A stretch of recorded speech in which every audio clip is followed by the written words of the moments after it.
Good morning everyone, or good afternoon, depending on how pedantic you are. My name's Dick Fiddy, I'm from the BFI. I'm delighted to come here to this inaugural Starburst Festival with our special guest, Philip Morris.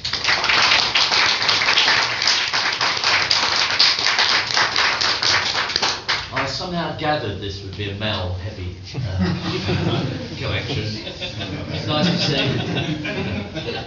Very, very welcome to female faces here. I think perhaps it's best if I can give Phil a chance to explain what he actually does, because I think a lot of people have actually perhaps don't understand the nitty-gritty of what Phil's been up to. We know him as someone who a few years back electrified the collecting and cult world with his finds, but it's a much more complicated story than that. And Phil, if I could just ask you just to explain what happened when what started off as, let's say, a hobby turned into something else. When were you first alerted that this quest you were on may actually pay dividends? Right, let's start at the beginning. Let's take it all back where it did begin. It began with I was looking for a DVD, you might have read this before, of Not Only But Also, which was a famous Peter Cook and Dudley Moore comedy from the 1960s. And someone said, oh, it doesn't exist. I said, what do you mean it doesn't exist? The BBC have got a copy of this. Oh no, they wiped all the tapes, and it's the same with your Doctor Who's. I said, it doesn't exist. And I got into a forum somewhere, and I got to know a guy called Paul Benezis, who was at the time a BBC producer. And we got talking, and I at the time was working in the offshore oil and gas industry, which basically used to drag me all over the world. And I said, if you can give me some kind of paperwork, I'm normally stuck in the town for a couple of weeks or a week, 10 days. Maybe I can go there and ask them quite blind to whatever situation was going on, that they could still have something. I didn't know anything about the situation. And he said, yeah, okay. So I remember went to BBC Birmingham at the time, where I think Paul was working on Country File or something like that. And he supplied me with some paperwork to say, take that'll give you some accreditation from the BBC. We then made an arrangement, we came to the BFI, where I met Dick, and Dick did the same thing, give me some paperwork. We'd go out anywhere. The BFI are the official archivists of ITV, not everyone knows that. So with those two letters, it meant Phil was representing both BBC and ITV, and by default Channel 4, although we were probably less Channel 4 of interest, but just because of the period it was set up. So we decided to pick on who bought the most Doctor Who, or who has got the most episodes. So if we look at the screen here, we can see, I don't know if you can see here, you've got Zambia. She's just down here somewhere. Yeah. You've got Zambia about here. We decided to pick on Zambia. We thought, we'd read a report from I think it was Fiat that had been out there, but they had these 10,000 boxes of film, and I thought, wow, got to be the Holy Grail. They've got to have everything that we've ever sold and all that. Not understanding at the time the bicycle system where things were moved around, and also understanding the destruction of things as things have gone through the 1970s. Things have been returned back to television, probably Ealing Film Studios, where a lot of stuff went back to in the early 70s. So anyway, I went out there. I was quite lucky. The head of the local cultural community there, I actually went to stay with her, and she got me an in with ZNBC, which is Zambia National Broadcasting, and I was straight into the archive. I was there for weeks going through things hand by hand, and I could not find one BBC programme on 16mm film. I found not Captain Scarlet, Joe 90 and all sorts of other things, Starsky and Hutch from the 70s. But what I never realised was these were pieces that had been left behind while other shows had moved on. It was all part of this bicycling system, which is a bit like video rental you had in the 70s. Things were flying around all over the globe. And that was my first taste. Saying that, it wasn't my first taste, because when I actually went out there, I was disappointed. That would be the word. I was really disappointed. I thought, what about these other places? And I had a lot of air miles. And I thought, what can I use these air miles for? I'm still here. I've got some time, so I sort of, hang on, we'll go to Uganda. Uganda's not far from Zambia, so I went to the local visa office, got a visa, and I just flew blindly to Uganda. Went there. I managed to talk to a lot of people there, and it was explained to me they had basically nothing. They'd moved 2 or 3 times, and things were just destroyed and thrown around. So there was really nothing there. Again, I was like, I've got more time, how many more air miles have I got? So I managed to get another flight to Ethiopia. Actually, no, that's out of order. At that time, I went to Kenya, where I went to the Kenya Broadcasting. And they were very nice people. I shot a lot of footage over there, which you will get to see at some point when we put something together. It's just, I'm really a busy guy, and time is really the essence. Kenya had destroyed all its programming, probably around about 1986. Hell of a lot of BBC programmes. And the guy sat down to me and said, well, no one wanted this stuff. I said, well, the BBC actually do want it. He said, well, we call the BBC, and they said, how dare you still have hold of this stuff? You're supposed to destroy it, and they destroyed it. I remember going through one storeroom there, and there was a couple of cans, which Oh Brother, which was a Derek Nimmo comedy series from the 1960s, but the contents didn't match, so they weren't actually there. So that ruled Kenya out. We tried there, we'd been there. And that was the end of basically where it began. But while I was there, I was speaking to the guy at ZNBC, and he said, well, we need broadcast machines. And I kind of started looking at what they needed. The mistakes that we made, and I'll get on a bit later on to the mistakes we're still making in archives. Don't think things have got better in the UK. What you don't see at the moment is quite tragic. I realised, I thought, there's a lesson here, and I feel like I need to play a part in it. As we've destroyed culturally a lot of stuff in the UK, and they're at that tipping point over there in these other countries, Africa, all over the globe, if you like, and they're all making this. And I thought, there's something we can do here. Didn't know what it was. I just had a feeling for something, and I could play a part in something. So I had a couple of machines exported from the UK over to Zambia. I think it took 2 or 3 days. The guy said, can you get these machines? Yes, I can. What sort of machines were they? They were, I think they were U-Matics. One was a U-Matic and one was, I can't remember what the other one was now. They're quite bulky. God, they were huge machines. But as I say, they had to be crated up to send them out.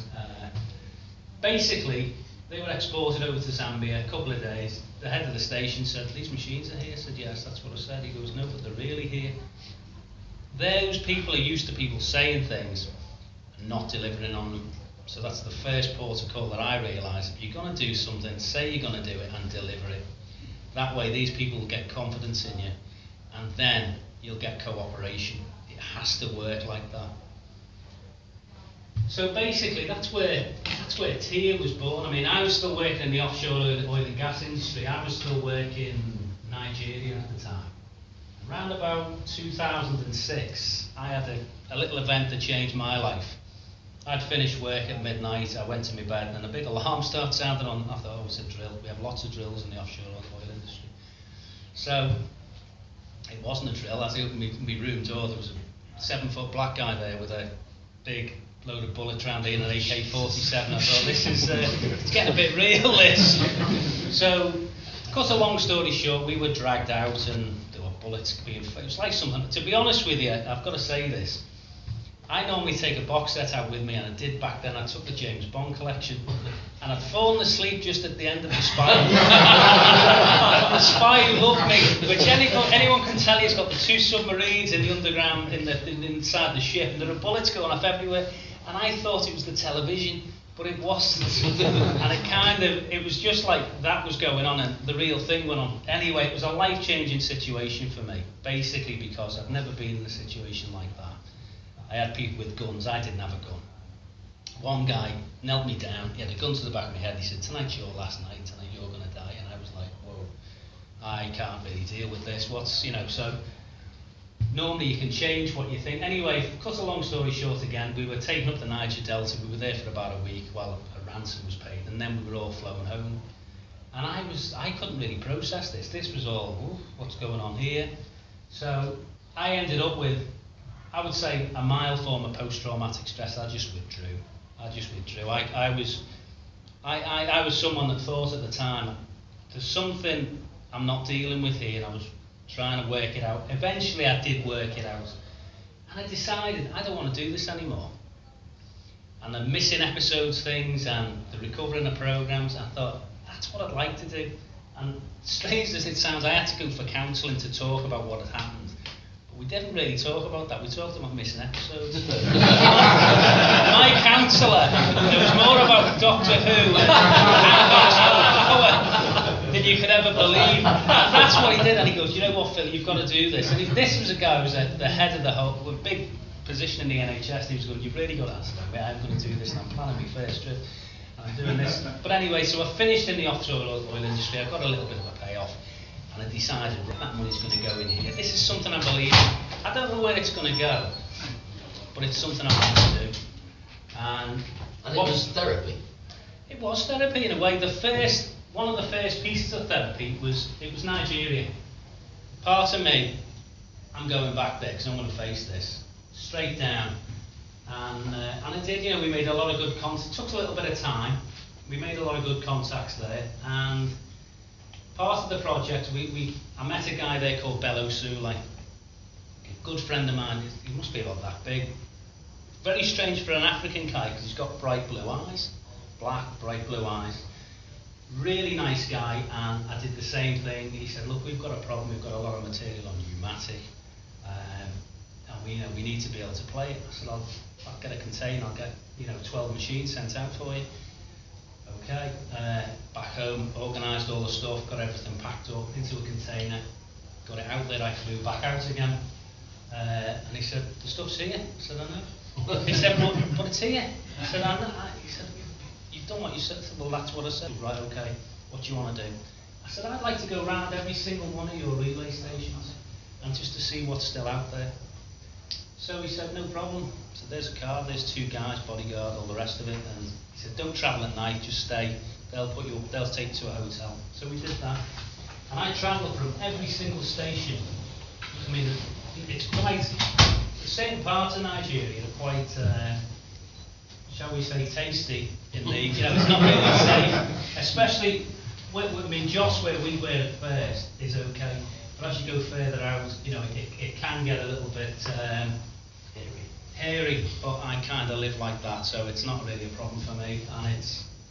But it was really interesting to go around the stations. Now, what had happened in Nigeria was interesting, and Bello really explained this to me. He said, we didn't have enough programming to keep the whole network on the air.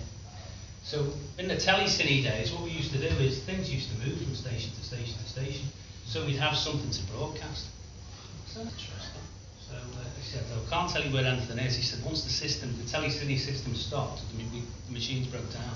Things stopped. It was a bit like musical chairs. So right, okay. So we'll visit every station and we'll see what we can find. And it was interesting. We'd go to I think what was the first place we went to? We left Jos, and we went to. It wasn't Kaduna. Kaduna's the oldest station. It was. Can't remember. I've forgotten that. Anyway, the station we visited had a lot of stuff. They bought the bulk of your Doctor Who's, if it's on Doctor Who. They bought a lot of the William Hartnell stuff, and they bought the Trent stuff. Apart from, I think, the Wheel in Space, which went to NBC, which is basically Lagos, which is down here. But the station which had bought those programmes, they weren't there. And I asked the question, I said, well, where are all the films? They said, well, they were all kept in this room. But over the years, because of the rise and the fall in the temperature, film tends to disintegrate, and it tends to give off a really strong, pungent smell, which we know is vinegar syndrome. So we got rid of them. What do you mean you got rid of them? I said, well, we just had a guy come in with the truck and takes them away. They were gone, so okay. I said, can I have a look around? Yeah, of course you can. I went into the prop store, and I was just climbing on shelves and looking down the back of things, and there was a carpet there, and I kicked this carpet open. and there were 2 editions of The Sky at Night. Got somewhere here, and then there was another film there which I picked up, which was Troubleshooters in the 60s, and Mrs. Troubleshooters. So picked those up, put them to one side, pick them up later, and then we left. And as I say, every station we visited, some stations had nothing, some stations had a thing. But the operation, this is how TIA works on this. We cleared every station in that entire country. It took me about 5 weeks, and then got everything back to a central location, and then everything then sent back to the UK. When I found the Doctor Who's, they were located in, as I've already mentioned before, a place called Joss. Complete episode 1 to 6 of The Enemy of the World, which is the Troutman story, and episodes 1 to 6 of The Web of Fear. The problem we had was the station manager there, as we were bringing the last couple of films out, says, oh no, they've got to stay here. And he took them to his office. And when we went back to collect some other things, he said he put them back on the shelf, but he hadn't. And I know from being there, I was there probably about 14 months ago, when I spoke to him, I said, we haven't got that film back, you know. He goes, I don't know anything about missing episodes. I never mentioned this. Oh, okay, I never mentioned. So instantly it was obvious what had gone on. But we're on top of that. That is not going to stay missing for too long, so we are working on that. But that's how it kind of begun. And then basically, I can't mention specific states after that, personally, for the simple reason that now, when we work with the station, we're tied to a confidentiality agreement. And I'll tell you the reason for that. They give us some of their materials now because I bought a big place in the UK. It's a base tier, at tier base I call it, which basically houses a lot of transfer machines which were picked up worldwide through the UK, stuff like that. So basically, when we go to a country and they don't have, let's say, a 2-inch quad machine to transfer local materials, we can containerise that material, send it to the UK, send it to our facility, transfer it to a modern format, and then send it back again. However, to do that, these are nationally important materials.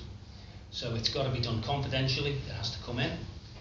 We have to sign a confidentiality agreement between us and an exclusivity agreement between the station for the transfer of the materials. We also have to video the destruction of the material once it's been transferred to prove to the broadcaster, and then it's actually been destroyed as well, and issue a certificate of destruction once they've got the new copy. So that's the reason behind that.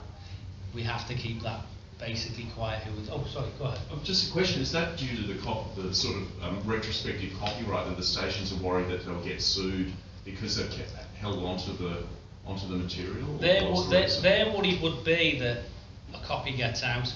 It's their copyright. For us, we have to protect the copyright of the copyright holder. So if we get a missing program back, we have to protect the copyright of that. We don't copy it. It's checked to one side and then it goes back, obviously, to the broadcaster at some point. A lot of the material Phil's talking about here is material that would have been generated locally. Yeah. Oh, I see. Okay. So compared with stuff that was sent out with the bicycle system. Because the bicycle system basically is such a haphazard system. I've done an awful lot of research on formerly BBC Enterprises. And it was literally a cottage industry, and a very loose one at that. If things were moving, let's say take 6 episodes of Doctor Who, this station's finished it, they're going to send them to Cyprus, we'll throw it in with that batch because it's a bit nearer to the destination they want to get it to, and it's also cheaper. So it throws something round and you don't know roughly where things are going to land. When Paul Van Azes visited Cyprus back in the early 80s, they had a Doctor Who story they'd never bought. Again, it was part of he was saying to me, well, they never bought this. I said, yeah, but it's part of the same system where things have moved, but it's been on a ship, and they don't look at it like a fan, it's Doctor Who. They just go, well, these have got to move, put those in the crate also, and ship them across as well. A very haphazard system. Enterprises used to people kind of think, well, they've got to do 1 or 3 things. Well, actually, they didn't. As you approach sort of the mid-1970s and colour television is to the fore, they'd lost interest completely in black and white material. They're not interested. People change, personnel were changing all the time. They still do at the BBC. And you'd lose track of things, you really would lose track of things. It's for me, one of the most difficult things to do is obviously T is a commercial enterprise.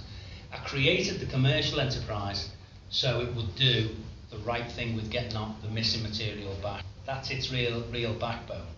But the other thing is here to export the idea that we preserve their material, which is something we take very, very seriously. It's people are quite astounded. They're going, oh, yeah, but hang on, I'm going to take care of that first. We always make sure we do what we say. We're not going to say we'll do that, but we really have to know. And we leave a marker. I always feel in this job that you can do 20 good jobs for people, do one bad job, and that's what you'll be known by. And we're very, very careful not to do that. It's got to be done right.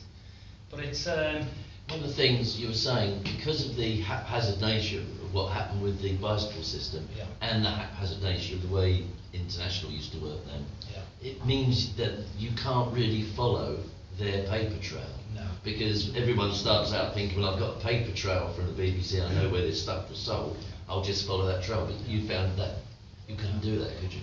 The biggest one, the help I've found, to be honest, has been Dick asked me a question before, and he said, when did you know this is what you wanted to do? And I told you the answer before we were in the green room. And it was actually in Nigeria. I was in Kaduna, which is the oldest station in Nigeria, and they had a book, it must have been about that thick, a huge folder, and I started turning the pages, and then it was Step 2 and Son, Dad's Army, Doctor Who. It was all there, and it said where it came in, the date it went out, and everything. And I was reading this book, and the guy that was working with me, he turned around and he said, Mr. Morris, do you mind if I go home? I said, no, is there a problem? He said, it's 3 o'clock in the morning. And I said, I'm sorry, but it was one of those moments where you go, hang on, it's 3 in the morning, I am a bit tired, but I'm so into this, that this is what I want to do. This is, you're at that balance between, this has made me really happy, I've got an appetite for doing it, and that was the moment. Dick asked me, he said, what was that? That was the moment. I always go back to that moment. It was a great moment.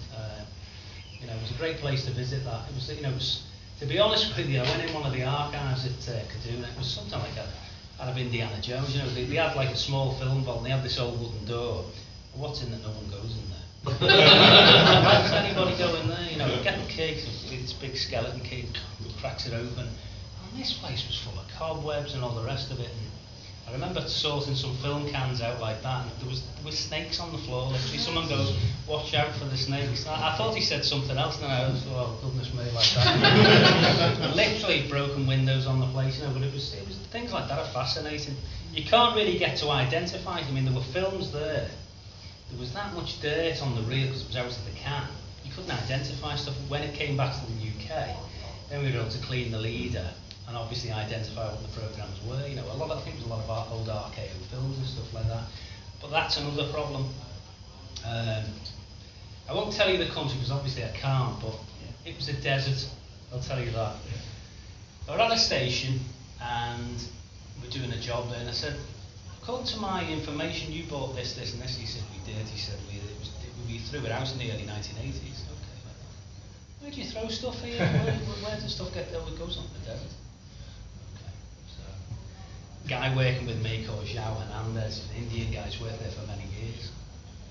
And we're talking about night. I said, what happens to the rubbish? He goes, come and watch. And we're watching of an evening, and the stuff's getting trucked out to the desert. So he brings this guy to me. He goes, this guy's done it for like 35 years. I said, do you take the stuff from the TV? Oh yes, boss, I take the stuff from the TV station on there. Be buried in the desert. I said, you think you could tell me where you took this stuff? And it looks along. He goes, oh yeah, that's section 21. I said, oh right. I said, there's important stuff they threw away. Okay, but it will cost. I said, okay, I'll pay so many dollars. I said, can you get a JCB? He said, yeah. So we organised it. The next evening, with a couple of big boxes of water on the back of this JCB and me sitting on the back with my scarf around my head, we headed off into the desert.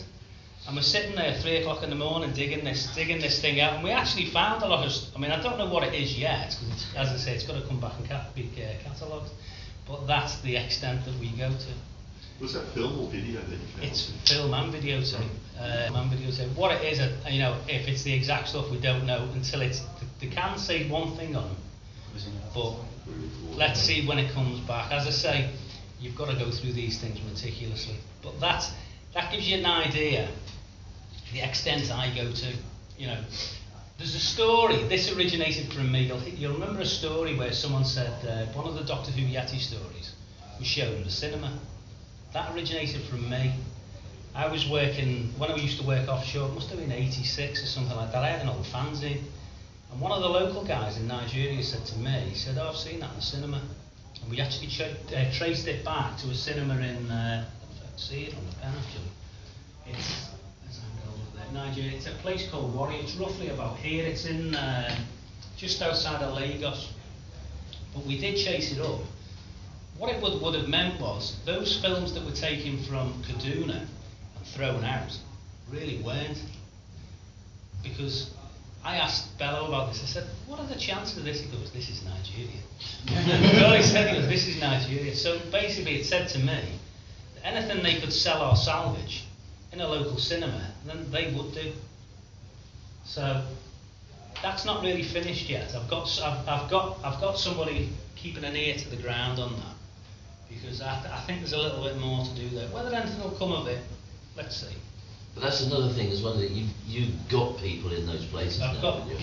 What I look at is when you've been to a place, are you sure you've got everything? No. If anything comes up, and I'll tell you a story now, it's quite a recent one, this was something to tick about a school.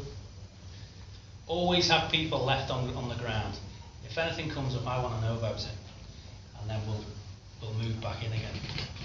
So one of my guys emails me, "Phil, there's this school." "Oh yeah, is your son going to it?" "No," he said, "there's film at this school." I said, "That'll be United Nations stuff." I said, "Where is it?" So I get my map out and looked at it. I thought, hang on, that's it. That was a relay station. So we email back again, go and find out. So he travels out to this school. This school is, the films were taken from the school probably about 2 months ago. They were taken to a local transmitter station because they were extending the school apparently. It's really interesting, this place, it really is. As it stands at the moment, as I say, this is what I mean, little bits of information come back to me. As it stands at the moment, we're just waiting for the permission from the local broadcaster to visit this transmitter station. It has to all be done, you know, you've got to go through a certain amount of things, but it's very, and those things hit me all the time. I get so many things like that that come into Tier Base, and as I say, wherever we've been or wherever we've gone, there are always new pieces of information coming back up again. Because you never know, someone might have took something home or something like that, but if they've got, there's a point of contact, they'll always come back to you, and then, you know, there's a chance of a recovery. So, but it's been a fascinating, and it still is. It really does. I mean, God love, I mean, it's our wedding anniversary today, but I'm never home. I'll have to make up for that one today. But I do. The one thing I'm really grateful for, my wife's really supportive, and I do talk about it a lot, is what I'm trying to do. That's do something that's going to help a lot of these countries preserve their own stuff, and in doing that, return our stuff, and then we can put some of the pieces back together again, which is really important. And it's not just Doctor Who. We were talking about programs before. There's a whole spectrum of things. Oh, sorry. What's been the find that's given you the most pleasure? Oh, that's easy. This is going to sound strange. The Doctor Who fan, that was great. But the one that's probably given me the most is, for slightly different reasons, it was one of the Sky at Night editions. Now, my cousin, she had breast cancer, her name was Hillary. Great girl, really full of laughter, great. She had breast cancer, she went through a chemotherapy, and after about 12 weeks it came back again, and it was terminal. Massive fan of the Sky at Night. So I found this edition, and you know, got in touch with the production team at the BBC, got this back to Patrick, who was absolutely over the moon. For Patrick, this edition of the Sky at Night was his school friend, Arthur C. Clarke, school friend. He'd not seen him, he died years ago. And all of a sudden, he said if there was one addition you could have kept to my show, it's that. And he was cock-a-hoo. He was so cock-a-hoo, he turned around, I was telling him about Hillary, could you sign a book for it? He goes, well, I can't sign things, I actually put a stamp on them. Because I've got arthritis in my hands. He said, but I want to do something else. He filmed a special Sky at Night for her, put it on DVD, and she got it through the post. And for that one day, she was, you know what I mean? That's the one. For me, that's the one. I don't do this for me. I do it for the impact it has on other people. That's the reason to do it. And I like it, you know, I like the travel, I like working with other people, I like to make a difference, and that's what's important. It's not some people, you know, they just say, oh, give us that and I'm not interested in that. If you're not going to play a part in explaining the lessons that we still haven't learnt in this country where archiving's concerned, then you shouldn't be involved, and that's the point that I want to be involved at, really, you know, with making a difference. And plus, the possibilities that they're a bit like a roulette wheel in some ways, because you think that it's going to go that way, and all of a sudden a piece of information goes in, you go woof, and it goes back that way again, and you think, okay, let's try this one out. But the biggest thing that I have personally is I don't give up. Paul Venezis said this about me, and I remember saying to him, I said, why mate? And he goes, you don't give up. You don't give up, you go at something one way, and then all of a sudden the next day you're coming at it from that way. Constantly trying to come to an answer and find out, you know, either where some material is, what the possibilities are that the material's in private hands, whatever. You don't give up on it. I said, well, that's true. I think if you're passionate about something, why should you? You know, why give up on it? Also, because of the way the system works, very often you have to operate at their pace, don't you? Or have to have your own pace. We spoke about that before, Dick. I mean, there are countries now that I've got, which are kind of on hold, have got elections. When the elections are going on, things stop. Until they're ready to engage on something, it stops. There are one or two countries I am so urgent to go into, however, I do have to wait at their pace, you know, because I want it to be, you know, a good alliance when it's that time to, you know, to go out there. And one of the problems is that, because obviously Phil works hard at building up these relationships with people, and then because of the impatience of others, they'll start phoning up the stations, pretending to be part of Phil's organisation, or pretending to be from the BBC. Or the BFI. You do get. I perfectly understand fans' frustration with missing Doctor Who episodes. I perfectly understand that. I'm a Doctor Who fan. You know, the material, you know, a lot of it, you know, you really want to see it. The key pieces of information from that programme that, you know, fill all the gaps in. However, one thing that always bemused me with that is probably film collectors. There'd be a certain core of Doctor Who fans who would say the hoarders. I work with a lot of film collectors, a lot of fantastic people, and if we didn't have those, this stuff would have gone to landfill. So they're not.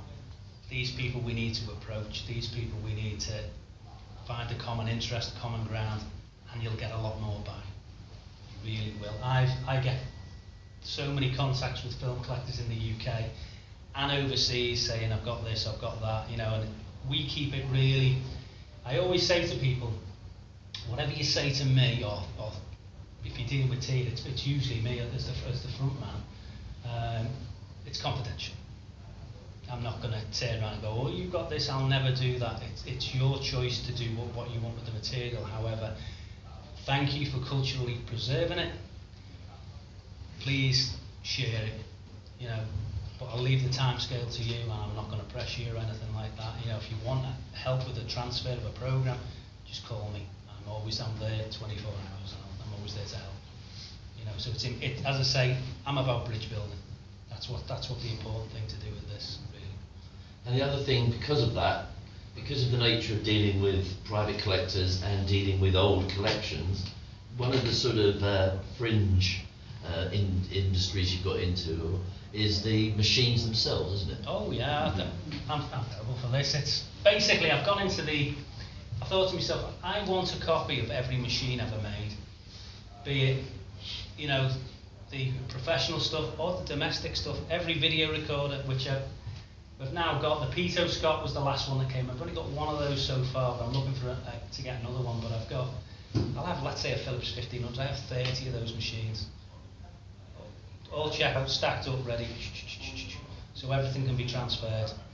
Also working on technology for a 405 line video recorder, so we can get a direct line transfer out, not shot off a screen, straight onto a modern media, basically so we can get the optimum from the tape, so it can be near enough broadcast quality, so you know it can be shown again on television, someone can see it. So I've got Tia involved in so many different things, and it's not just television as well.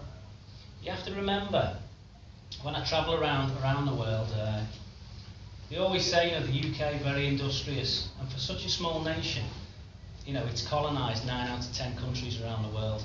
It's also taken its culture out there, its film culture, its television culture, and its radio culture. So there are possibilities. I look at sound, I look at television, I also look at film. A lot of cinemas now around the world are closing down, going digital, so there are a lot of film prints floating around which are just getting jumped, and again, Tia's coming in on that, and we'll get started. As I say, I feel all forms of those kind of media are they're culturally important, and we are in a way at a tipping point with technology now that, you know, we need to be proactive in getting stuff back. We really do. You know, so it's really important. And the other thing we were talking about was the fact that Phil's worried that in certain cases this is still going on, that we're not looking up the archives properly. There's not enough money in the hands of some of the people that own the archives, or there is enough money but it's not actually put into the area of the archive, it's put into new production and stuff they can make money out of. I think sorry to interrupt you, you're quite right. I think there has to be a mix of the commercial, and what I kind of mean like that, archives are just buildings. Why doesn't an archive also have a theatre there where people can go to visit and then they can show certain programmes a certain day, and you know, again, it generates income. Look at programming.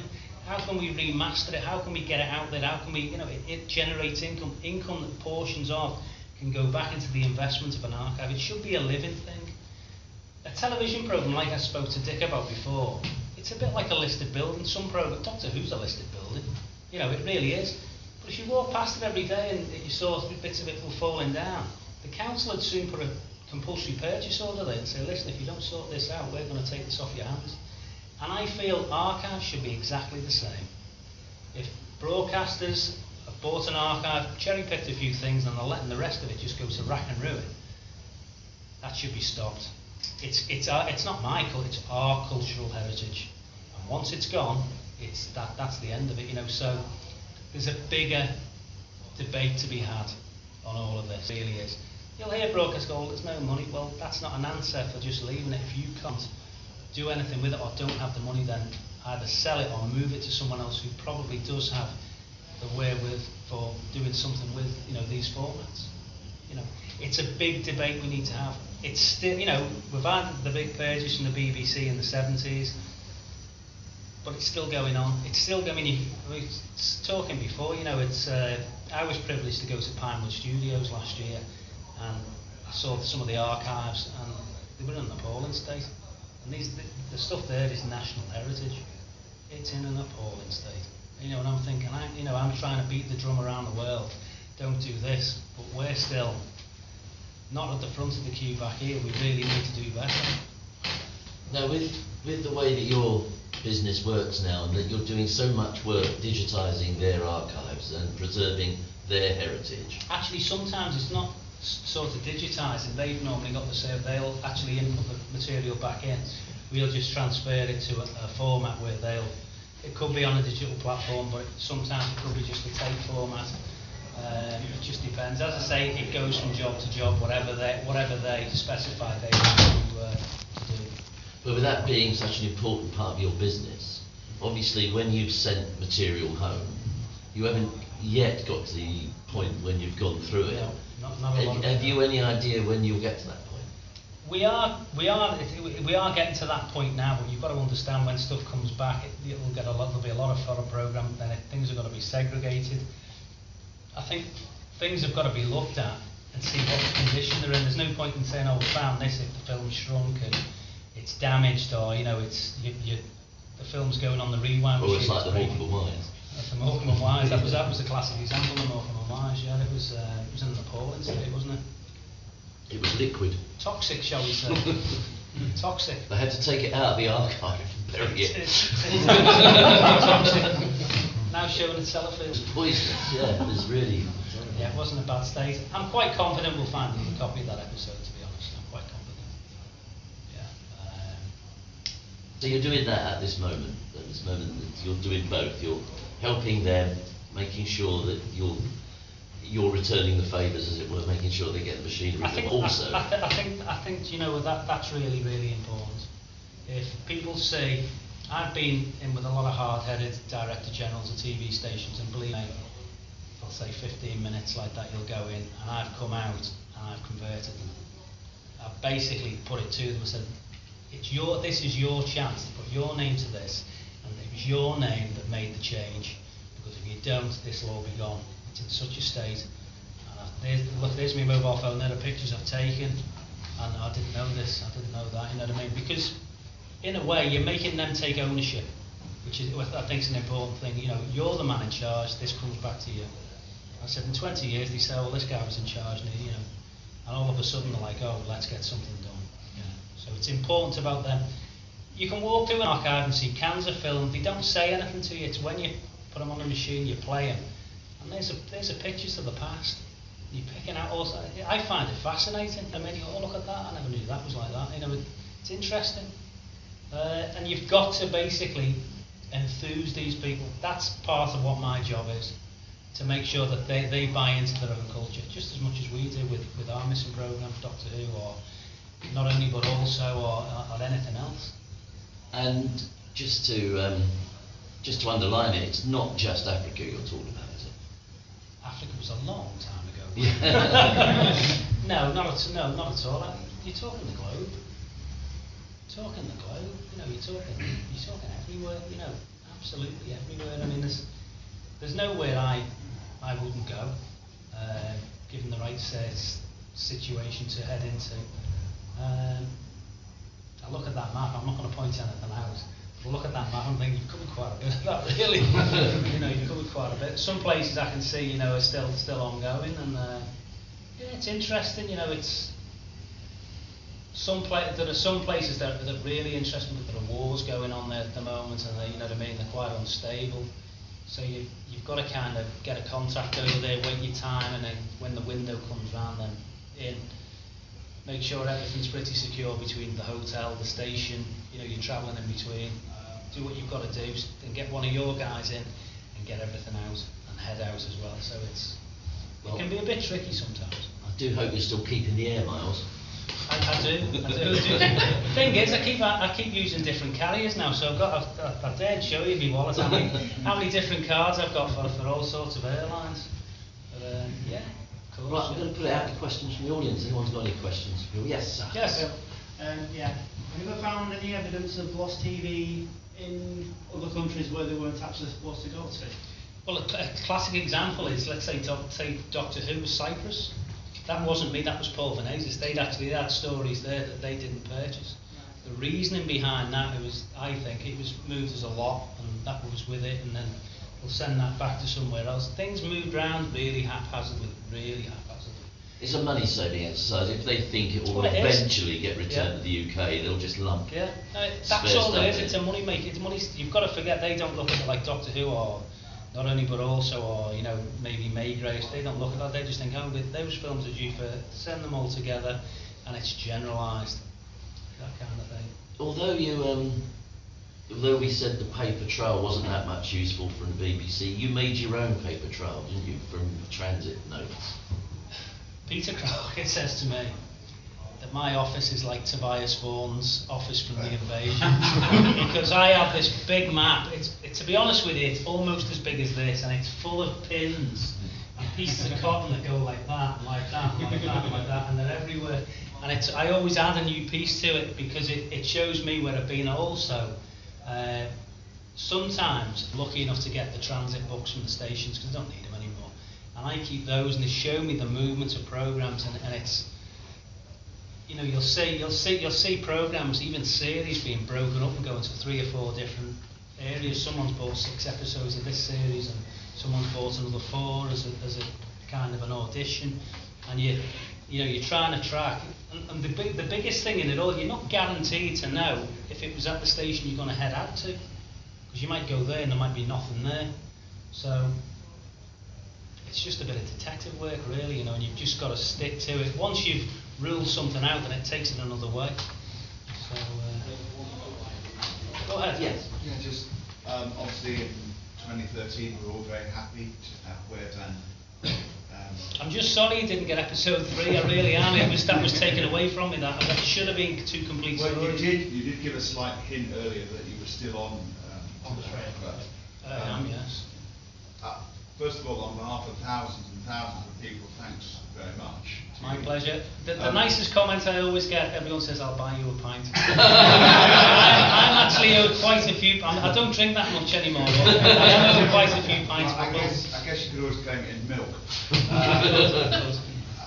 I mean, it's more of a personal question. How do you feel? I mean, how did you feel in 2013 when thousands of people that you've never met, you know, people like me and some people in this room, were absolutely delighted, couldn't believe it. It was great. Do you know what the highlights were?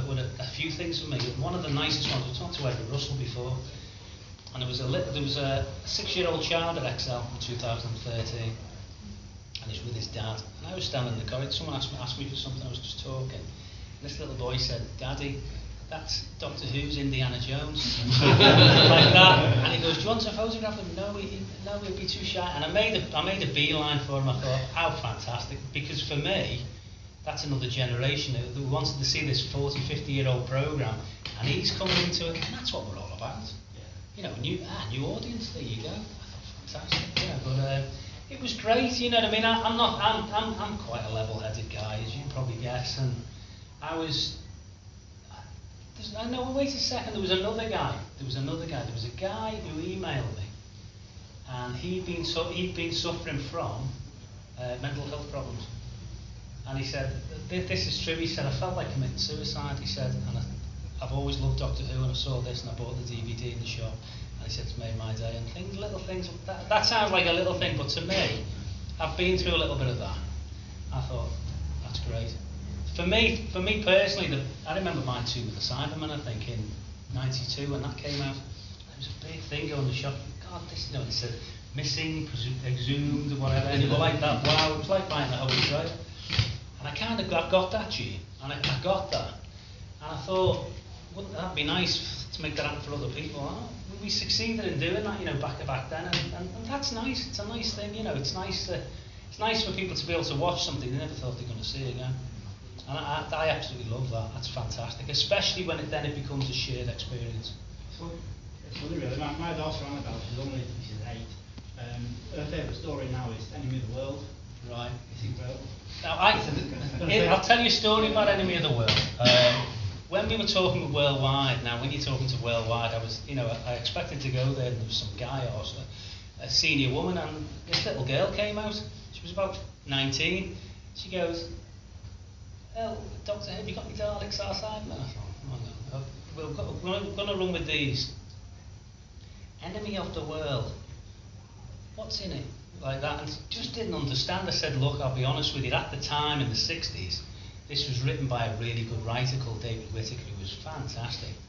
I said, this will go down a bomb because no one expects this one. This will be the quiet burner. No one will expect this one to go. And I'll be honest, she had no faith in it. But I knew, I'd seen a preview of it, and I thought, the story is a really ambitious story. I mean, obviously, you look at it, it's from its time, you know, it's not a new, because it's from the 60s, but what they were trying to do on that very meagre budget that Doctor Who always operated on was quite a fantastic feat, I think, you know, and it was was just so different for the rest of that monster season from the 60s. So it was, I thought it was great. I really did. I'm really happy that, to be honest with you, that fans really have reappraised it, and now they think, do you know what, this is actually okay. It's not a weak story. It's a bit out of place in the monster season, but it stands on its own. So I'm really happy about that. Yeah, we go over to the audience a couple of weeks ago. I said to her, we should say it way to the children now. So what do you like to watch? Salamander. I just loved it all, the fast-paced action. Oh, it's fantastic. That's fantastic. It was also one of those things that pointed out just how different it is seeing it rather than just hearing it. Yes. I mean, it was just a completely different experience, having heard that audio to suddenly see it again. Yeah, I totally agree. It's really nice to when something before you've had episode 1 of the Web of Fee and then that was it, to all of a sudden you've got 90% of it back, and also then Enemy is completing it. That's being filled in instead of just having episode 3. I remember it being in the Doctor Who magazine. It was low down in the first ever poll. It was at bottom down towards the 200 mark. Of course, this has been found. It's like, wow, this is really good, and everyone's. It's nice to know when people, as you know, fans watch things and reappraise them. It's nice to know that some of David Whittaker's work, which be nice if we can get some more of that back. It's being reappraised because he was a really a fantastic writer for the programme, I think. Do you actually find the return of Enemy and Web has hindered the search at all? No, of course. I'll tell you why. I how fandom works. There'll be someone who'll make something up and try and make me answer for it. But I operate in a world where I don't engage with any of that. The important thing to me is, and I've always said this, is it's not important about what I'm saying, it's important about what I'm doing. It's important about the outcome of what I'm doing. Yeah. However successful that I can make that. It's not important about, we can all sit there and make things up. And Doctor Who's full of things that are made up. But the second you press where's the fact button, it just falls to pieces. And I don't want here to be part of that. I want here to be, if there are any announcements to be made, I want all of you not to see it coming. And I want it all of you like a steam train and come right out of left field. Dick's the same as me. We come from the day we didn't have internet. We didn't have. If you watch, we did. Well, you had the payphone at the end of the road. Anyway, we come from back from the day was you watched an episode 1 week, and if you missed it, well, that was it. And to kind of get a sense of that back again, because we're in 24-hour media now, I think it's not a bad thing. To make sure something comes up and it goes right up, gets the impact, and everyone's talking about it.